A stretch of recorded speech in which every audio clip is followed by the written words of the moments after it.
வணக்கம். இன்னைக்கு பெரும்பாலான பெண்கள் சந்திக்கக்கூடிய ஒரு மிக முக்கியமான பிரச்சனை என்ன அப்படின்னு பார்த்தோம்னா வயிற்று கொழுப்பு, அதாவது தொப்பை அதிகமாக இருக்குது அப்படின்றது. இதுக்கு டயட் இருக்கணும், ஜிம்முக்கு போகணும்னு நிறைய பேர் பிளான் பண்ணியிருப்பீங்க. இல்லைனா நிறைய பேர் போயிட்டு வந்தோம், தொப்பை குறையில அப்படின்ற ஒரு பிரச்சனையும் இருக்குது. இதுக்கான ரொம்ப எளிமையான சில வழிமுறைகள் என்ன அப்படின்றத நம்ம பார்க்க போகிறோம். அதுலேயும் வீடியோவை ஸ்கிப் பண்ணாமல் கடைசி வரைக்கும் பாருங்கள். நிறைய விஷயங்களை நம்ம பார்த்தாலும் அதில் பின்பற்ற வேண்டிய சில குறிப்புகளை சொல்லியிருக்கேன். அந்த சில விஷயங்களை மட்டுமே நம்ம செஞ்சாலே போதும், ரொம்ப எளிமையாக இந்த பிரச்சனைகள்லேருந்து நம்ம வெளிவரவும் முடியும். அதை பார்க்கறதுக்கு முன்னாடி நம்ம சேனலுக்கு சப்ஸ்கிரைப் பண்ணிக்கோங்க. பக்கத்தில் இருக்கக்கூடிய நோட்டிஃபிகேஷன் பெல் பட்டனையும் கிளிக் பண்ணிக்கோங்க. பொதுவாக இந்த வயிற்று கொழுப்பு வரதுக்கான காரணங்கள் என்ன அப்படின்றத முதல்ல நம்ம பார்க்கலாம். இதுக்கு முதல் காரணம் என்ன அப்படின்னா ஹார்மோன் மாற்றங்கள். அதாவது இந்த ஹார்மோன்ல வரக்கூடிய பிரச்சனைகள் தான் வயிற்று கொழுப்பு வரதுக்கான காரணங்கள். இது நம்ம கவனிக்காம விடும் பொழுது அடுத்தடுத்த உடல் பருமன், மாதவிடாயில பிரச்சனைகள், நீரிழிவுன்னு ஒவ்வொரு பிரச்சனைகள் ஆரம்பிக்கவும் செய்யுது. அதனால முதல்ல இந்த வயிற்று கொழுப்பு இருக்கு அப்படின்னும் பொழுது அதை ஆரம்ப காலகட்டத்திலேயே நம்ம சரி பண்ணும் பொழுது உடல் ஆரோக்கியத்தை நம்ம பேணி பாதுகாக்கவும் முடியும்.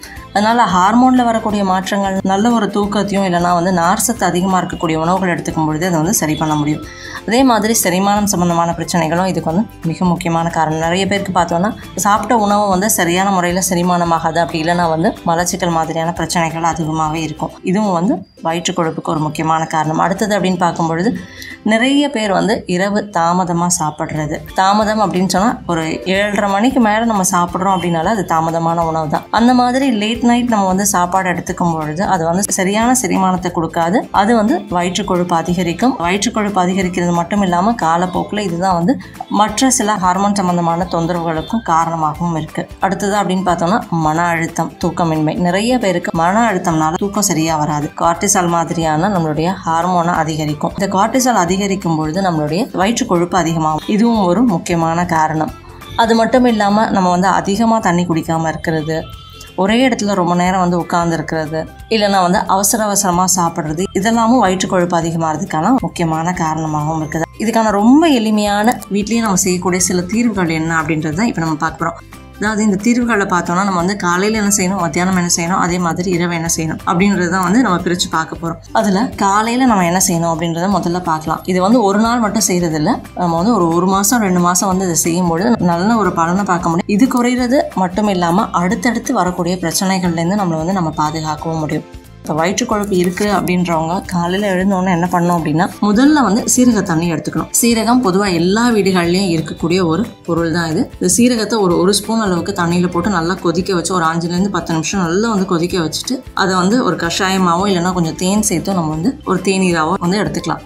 இது ஒரு எழுந்து ஒரு 10 நிமிஷத்துக்குள்ள நம்ம எடுத்துக்கிறது சிறந்தது. அதாவது வெறும் வயிற்றில் எடுத்துக்கணும். அடுத்தது அப்படின்னு பார்க்கும்பொழுது வெந்தய தண்ணி எடுத்துக்கிறது. முதல் நாளே ஒரு ஸ்பூன் அளவுக்கு வெந்தயத்தை தண்ணியில் ஊற வச்சுட்டு அடுத்த நாள் காலையில் அந்த தண்ணி நம்ம எடுத்துக்கிறது. இந்த மாதிரி செய்யும் பொழுது இது வயிற்றில் இருக்கக்கூடிய கொழுப்புகளை கரைக்கிறதுக்கு உதவும். அது மட்டும் இல்லாமல் நீரிழிவு மாதிரியான பிரச்சனைகள், ஹார்மோன் சம்பந்தமாக இருக்கக்கூடிய பிரச்சனைகள் எல்லாத்துக்குமே ஒரு சிறந்த பலனை கொடுக்கும். அடுத்ததா காலை உணவு. காலை உணவு முடிஞ்ச வரைக்கும் நல்ல ஒரு ஆரோக்கியமான உணவு எடுத்துக்கிறது சிறந்தது. எவ்வளவுக்கு எவ்வளவு முடியுமோ அவ்வளவுக்கு வெளி உணவுகளை தவிர்த்துட்டு ரொம்ப எளிமையா தயாரிக்கக்கூடிய உணவுகளை எடுத்துக்கிறது சிறந்தது. அடுத்தது அப்படின்னு பார்க்கும்போது எலுமிச்சை சாறு ஒவ்வொரு நாளும் உணவுக்கு அப்புறம் ஒரு 1 மணி நேரம் கழிச்சு எடுத்துக்கிறது நல்ல ஒரு பலனை கொடுக்கும். இது உடல்ல கொழுப்பு தங்க விடாம செய்யறது மட்டும் இல்லாம தேங்கி இருக்கக்கூடிய அந்த கொழுப்புகளையும் கரைக்கிறதுக்கு உதவும். கல்லீரல்ல இருக்கக்கூடிய பிரச்சனைகளையும் தீர்க்கிறதுக்கு உதவும். இதை காலையில வெறும் வயிற்றுல எடுத்துக்கிறதும் சிறந்தது. ஆனா வெறும் வயிற்றுல நம்ம சீரக தண்ணீரையும் வெந்தயத்தையும் எடுத்துக்கிறது விரைவா நம்மளுடைய வயிற்று கொழுப்பை கரைக்கிறதுக்கு உதவும். அதனால இதை நம்ம உணவுக்கு அப்புறமா ஒரு 1 மணி நேரம் கழிச்சு எடுத்துக்கிறது சிறந்தது. இப்போ மதிய உணவு அப்படின்னு சொல்லும்போது மதியம் ஒரு ஆரோக்கியமான காய்கறிகள், கீரைகள், பாரம்பரிய அரிசி இல்லைன்னா சிறுதானியத்தில் செய்யக்கூடிய உணவுகள் எடுத்துக்கிறது சிறந்தது. இப்போ இரவு உணவு அப்படின்னு பார்க்கும்பொழுது இரவு உணவு 7லேருந்து 7:30 மணிக்குள்ள சாப்பிட்டோம் அப்படின்னாலே வயிற்று கொழுப்பு மட்டும் இல்லாமல் உடல் கொழுப்பு, ஹார்மோன்னால வரக்கூடிய பிரச்சனை நல்ல பலனை கொடுக்கும். அதனால இரவு உணவை நம்ம ஒரு 7லேருந்து 7:30 மணிக்குள்ள முடிச்சுக்கிறோம் அப்படின்னும் பொழுது பலவிதமான நோய்கள்லேருந்து நம்ம வெளிவரதுக்கும் அது உதவும். இதோட வேற என்னெல்லாம் செய்யலாம் அப்படின்னு பார்த்தோம்னா அவ்வப்பொழுது உடலுக்கு தேவையான அளவு தண்ணி குடிக்கிறது. இந்த மாதிரியான சில மாற்றங்களை செஞ்சாலே போதும், வயிற்று கொழுப்பை ரொம்ப எளிமையா நம்ம ஒரு மாதத்துக்குள்ளேயே கரைக்க முடியும். இப்போ நம்ம நிறைய விஷயங்கள் பார்த்தோம். இதுல என்னென்னலாம் கட்டாயம் நம்ம செய்ய வேண்டியது அப்படின்னு பார்த்தோம்னா காலையில சீரக தண்ணி எடுத்துக்கிறது, போதுமான அளவு தண்ணி குடிக்கிறது, இரவு உணவை 7 மணிக்குள்ள நம்ம சாப்பிட்றது. இந்த 3 விஷயத்தை நம்ம செஞ்சாலே போதும், வயிற்று கொழுப்பு மட்டும் இல்லாம பலவிதமான நோய்கள்ல ரொம்ப எளிமையா நம்ம வெளிவர முடியும். ஏன்னா இந்த 3 விஷயங்களும் கீரைகளுமே பார்த்தோம்னா சரியான செரிமானத்தை ஊக்கப்படுத்தக்கூடிய ஒரு விஷயம். இந்த சரியான செரிமானத்தை நம்ம வந்து சீராக்கிட்டோம் அப்படின்னாலே சாதாரண வயிற்று கொழுப்பு மட்டும் இல்ல, வாழ்நாள் முழுதும் மருந்து மாத்திரைகள் எடுத்துக்க வேண்டிய சூழ்நிலை இருக்கு அப்படின்றவங்க கூட அந்த பிரச்சனைகள்ல இருந்து வெளிவரதுக்கான சிறந்த தீர்வுகளாகவும் இது இருக்கும். கண்டிப்பா ட்ரை பண்ணி பாருங்க. ட்ரை பண்ணி பார்த்து கமெண்ட் பண்ணுங்க. இந்த வீடியோ பயனுள்ளதா இருந்ததுன்னா லைக் பண்ணுங்க, மற்றவங்களுக்கு ஷேர் பண்ணுங்க. நம்ம சேனலுக்கு இன்னும் சப்ஸ்கிரைப் பண்ணிக்கோங்க. பக்கத்தில் இருக்கக்கூடிய நோட்டிஃபிகேஷன் பெல் பட்டனை கிளிக் பண்ணிக்கோங்க.